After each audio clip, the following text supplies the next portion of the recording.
Let's take you to Bangkok now, where our reporter Tommy Walker joins us from near the site of the skyscraper collapse. Welcome, Tommy. What's happening there? Right now, it's a huge rescue effort. As you can see behind me, the rubble from the building that collapsed from the earthquake today. And so, yeah, it's a huge rescue effort, and there's dozens, if not hundreds, of Thai workers trying to find out who's still missing and to get them out of there. And what challenges are those rescue workers facing? Well, I mean, look, if you look behind it, the sheer size of it is tricky enough. And it's dark now. It's past 1 a.m. in the morning. People have got to trying to see where the best areas are to search. It's also a volatile site, so the rescuers have to, be concerned that if they are going to search an area, is something else going to fall? Also, as well, are they able to listen to any voices of anyone calling out? It's a very noisy operation here with generators going. So there's a lot of different challenges, but as you can see in them live shots, this is going to be an all-night operation for sure, an all-weekend operation if not. So, yeah, the challenges still lie ahead, I think. What are you hearing about the outside of Bangkok around the country? How's the earthquake affecting the wider country? Well, I mean, Thailand, Bangkok is this site here is the biggest impact this earthquake's had on Thailand and in Bangkok. But Myanmar, the neighboring country to Thailand, from what we see, the information that we can learn about is that it's been a lot worse, and perhaps at least hundreds have been killed by this earthquake. And the rescue efforts there are a lot more challenging. I believe the military government there has requested for any international aid from the international community. The difficulties there, though, is that the country is in the middle of a civil war. Certain areas, certain territory are controlled by different, resistant groups, ethnic armed groups, and of course, the military. So it's a very complex situation in Myanmar. But the devastation from what we've seen, I mean, again, that's a story that's developing, and it looks like it's only going to get worse from in terms of the number of people killed and damage. And the difficulty of getting aid to those places in Myanmar is what? Because the junta won't allow it to go into places that it doesn't control, or that the rebels in those areas won't allow it in? Could be a bit of both. I mean, the military junta has said that it wants international aid. It might relax some of its requirements and allow international aid to go via these ethnic armed groups, these resistant groups, but it remains to be seen. The information flow there is very difficult. Electricity, I hear, has been cut in certain areas where the earthquakes hit.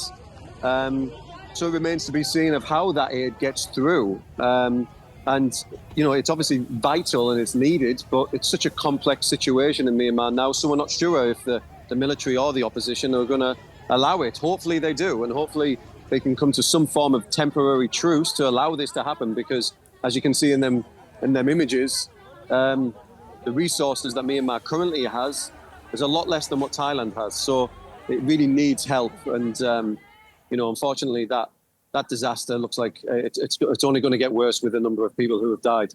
OK, thanks for that. DW reporter Tommy Walker.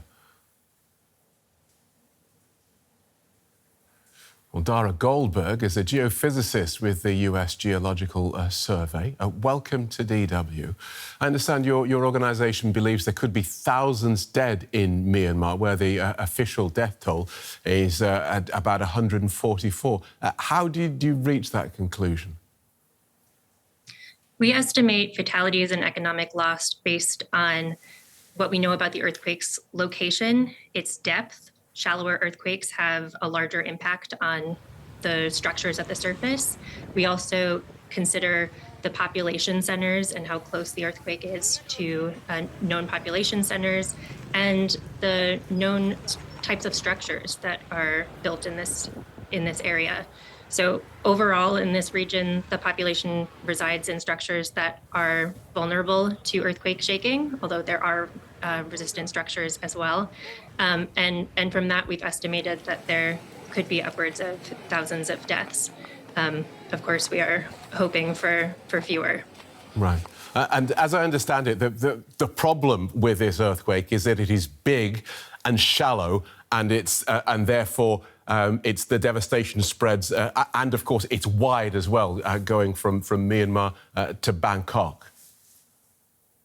Yes, I mean, this earthquake, we think it ruptured at least about 200 kilometers of this sagging fault. And in some ways, it's reminiscent of the 2023 earthquake in Turkey, which was a similar magnitude. It's a long strike-slip rupture, meaning that the two tectonic plates are moving laterally past each other. And when you have a shallow earthquake of that kind that's passing these population centers, it can lead to a lot of damage. You know, we think that there have been about 3.9 million people that experienced severe shaking as a result of this earthquake. So the impacts are quite large. Has this event now stopped, or is it expected to continue? Great question. So the main shock, this magnitude 7.7, is over, but we do anticipate aftershocks in the coming days, weeks, and months. Right now, our estimate is that there's a 40% chance of a magnitude 6 or larger earthquake in the region of this initial earthquake over the next week. That is subject to change as new information becomes available, and we see how the aftershock pattern develops. Right now, we have located 10 aftershocks, with the largest being a magnitude 6.4 that occurred about 11 minutes after that initial magnitude 7.7. So people in the area may continue to feel shaking from aftershocks for days and weeks to come. And is this a particularly earthquake-prone region? Because as you mentioned, we have in Bangkok, we have buildings built to withstand this sort of shaking, whereas in Myanmar, the infrastructure is much poorer. Yeah, absolutely. I mean, this is a highly seismically active region. What you have here is the India plate is moving northward relative to Eurasia, and this western part of Myanmar is kind of stuck to the India plate and trying to move north. So it has this very long fault that I mentioned, the Sagang fault, and it's likely that the earthquake happened on that fault or a fault very closely related to it. And this area has had many earthquakes of similar magnitude. Dating back to the year 1900, there have been 6 very large earthquakes within about 250 kilometers of this earthquake. So, of course, we never know when earthquakes are going to happen, but we do know that this region is prone to them. And so what's the advice then to people in these regions? Should they sleep outdoors? Should they leave the area? What should people be doing? They should be getting that information from their local authorities who are who understand the state of the buildings better. You know, buildings that are slightly damaged could go on to become more damaged during aftershocks.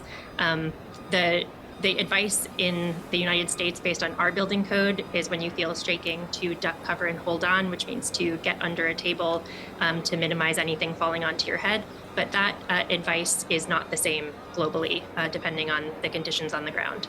Understood. Thanks for talking us through that. Dara Goldberg is a geophysicist with the US Geological Survey. Thank you so much. Thank you for having me.